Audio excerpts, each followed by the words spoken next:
Hey everyone, this is our fourth video in the series on trade shows. Now, one thing you might not be thinking a lot about is how do we actually get the show set up, broken down, thinking about transport. Because as marketers, we're kind of like thinking more about what is the big picture of how we're doing this. But really, it's important that we actually consider the importance of getting the stuff there and how that can have a very high cost. And it can also, that could be the determining factor about whether event marketing is actually the right choice for your brand at this time.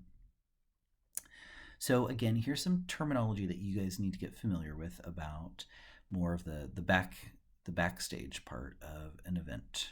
So most places when you're going into a convention center, whatever is hosting your trade show, there's going to be a backstage area, and it's referred to as the dock. This is where things would arrive by truck, and then from there, they're moved out onto the floor. So that's, you just need this kind of in between place for receiving things. That process of moving things from the dock to the floor is called drayage. And this is not just the process of moving it, but it's also calculating what is the cost of moving all of those event materials. And it's more expensive than you might think. A skid, it may be a term you're not familiar with, but you've seen these before. These are those wooden structures that you maybe see at Costco. They're these like little wooden crates that are really, they're really short. They're only about, a foot tall, maybe a half a foot. But it's a pallet. It's basically the wood that's constructed in a way that it can bear a lot of weight, and it's designed for easy pickup by forklifts, so it can move from the dock area out onto the floor. There's also an area called the boneyard, and this is where you kind of you can put storage stuff for like a skid that'll be used for transporting the materials, or maybe you've got a bunch of boxes and empty waste before it's trash collection time. It can all go into the boneyard area. Now you need to be thinking about, how do I get the stuff moved around? Because when you're doing event marketing, whether you or someone you hire needs to be actually handling some of this materials. Usually when it comes to moving the big stuff, the convention center or whoever is hosting the event is going to require that you use their group of people and at their set rates, which can be really pricey. But some other stuff, maybe you're bringing brochures and that's coming in through the front door from your van or whatever, wherever. So things like that, you might be using a dolly or a hand cart. Just so we all know that the dolly is the low-line four-wheeled cart. This those orange things you'd see at Costco. And then the hand cart is the kind of vertical little platform that you lean back, and so you move it by leveraging weight. A term that you're not probably familiar with is CWT, and it's short for centrum weight. It basically is equal to 100 pounds, and they use this term CWT for helping to determine what is going to be the cost of moving the stuff back and forth between the dock and the exhibit floor. It is definitely really surprising that say like where we live in Seattle, the conference is in Philadelphia, it is most likely going to cost more money for me to do this drayage of moving it from the dock to the floor than it will actually cost for me to ship the whole thing from Seattle to Philadelphia. It's kind of crazy, but it's important to know that when you're doing these events, most of these costs are not negotiable. And the drayage is often, that cost of that is marked up, because that is the way the event managers can really make money. If they charge you enough for this drayage, then all the money they make on registration for the booths, for the attendees, it's all surplus. It's all the profit. So they often make sure the drayage costs enough that it will cover the entire event. So as you might imagine, it gets really expensive. So I've posted an article up on Canvas, and I have to take a snapshot of it here. As you can see, there's a lot of unexpected costs when setting up a presence at a trade show. So I want you to look at that exhibitor online article, and I want you to think about some of this budgeting stuff And that should be considered when you're doing your two different assignments where we're talking about having some trade show components. Will this be an issue? Are you going to be doing any kind of installation? For the DECA one, you're not going to be. But for the Condé Nast one, it's quite likely that you would be thinking about things like this.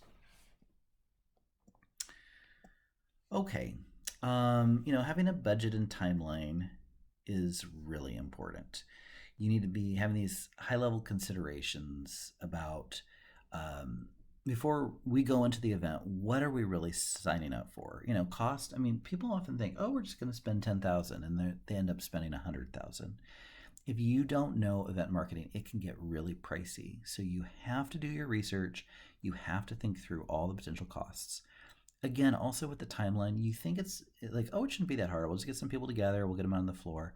There's all kinds of rules and regulations that you must meet. You need to make sure and understand all of the processes carefully. Otherwise, the whole you might not be allowed to exhibit. You might not be allowed to bring really key critical things out on the floor.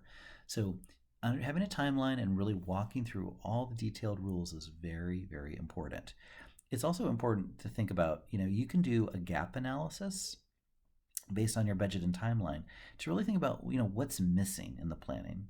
And that'll just help prevent problems so you can focus on actually talking with customers once you actually get to the trade show and once you're engaged with it, instead of just putting out fires. Another important consideration is accessibility. We want to make sure that anytime you're doing an event, everybody's welcome to participate. You don't want your brand to come across as exclusionary. It's not just bad business to not feel like you're open to all, but if you're running an event and people can't come participate, you could be violating ADA, and there could be some very steep penalties. So you make sure you understand those rules and guidelines and really think about that before you proceed with an event. Security is something you probably don't normally think about. You just assume that whoever's running the event is going to take care of that. But if you've got a large enough presence, your installation's big enough, or maybe you've got something really great going on, maybe you got a celebrity who's hanging out in your booth and to try and draw people over to you, well, you need to be really thinking about what kind of additional staff do I need to kind of make sure that I'm protecting your celebrity guest and protecting all the attendees that are coming to visit. That security cost can really add up, so you want to think carefully about things.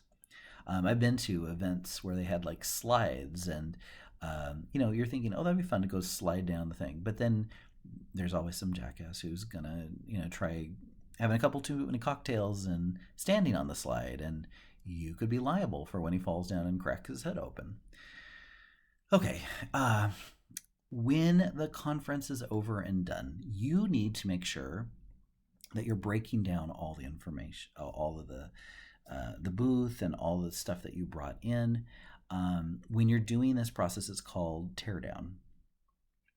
And it's very common when people are scheduling an event, they may stop and think, okay, I'm going to figure out all the setup stuff, but then they forget to make sure and leave adequate time for breaking things down. Because remember, if you have to move heavy stuff and you have to use the union people that are hired by the event, their schedule might not be your schedule, and you may need to have all your staff stay an additional night because the teardown is not till the next day. So just things to be thinking about. One of the reasons I think some people get very down on traditional in-person events is there's a lot of waste. There's a lot of not thinking sustainably about how to do this correctly. Because it can be so expensive to move stuff around, some vendors will just dispose of everything. They'll trash it rather than have it moved back to the dock and shipped out again, because the costs are just so high, because as we said earlier, that's how the event managers make a profit. So when they build something for one-time use only, it's called build and burn. And I would say, even if it saves you money, really think about how does that create a negative impression about your brand and just our whole industry. when we're not thinking about sustainability with event marketing. Okay, enough about setup. I will see you in lecture 5, where we'll dig in just a little bit deeper about trade shows.